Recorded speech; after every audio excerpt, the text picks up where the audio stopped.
बिस्मिल्लाहिर्रहमानिर्रहीम। मैं Shadiya Rumi, administrator child protection unit, social welfare department. Save the Children के साथ हम कोई 2 साल से काम कर रहे थे। उसमें सबसे पहले जो काम हुआ, जितने भी स्टेक होल्डर्स थे उनके साथ बैठ के हमने कम्युनिटी बेस्ड जो कमेटीज बनेंगे उनके TOR पे काम किया। वो उसको एंडोर्स किया सोशल वेलफेयर डिपार्टमेंट ने।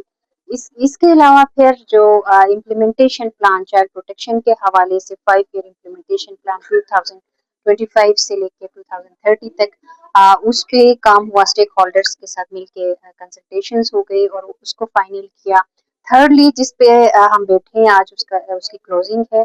कोई 4 बल्कि GBRSP के साथ मिला के उनकी ड्यूटी का कोई 7 डेज का save the children save families पे यानी पॉजिटिव पेरेंटिंग पे ट्रेनिंग चल रही थी। इसमें बहुत सारे हमारे स्टेक होल्डर्स, NGO के रिप्रेजेंटेटिव्स, कम्युनिटी लीडर्स, बहुत सारे गवर्नमेंट के रिप्रेजेंटेटिव्स, मतलब हर इदारे की रिप्रेजेंटेशन उसमें थी। तो ये बहुत फ्रूटफुल रहा। उसमें हमने एज इदारे की जो रिप्रेजेंटेटिव है, हमें पता चला कि किस तरह से कम्युनिटी में हमने बच्चों के वाले से अपना रोल प्ले करना है। और सेकेंडली एज अ पेरेंट, अब हमारे पार्टिसिपेंट में तकरीबन 35 से 40 पार्टिसिपेंट्स थे। हम सबको फिर ये सीखने को मिला कि हम एज अ पेरेंट किस तरह से अपना रोल प्ले कर सकते हैं।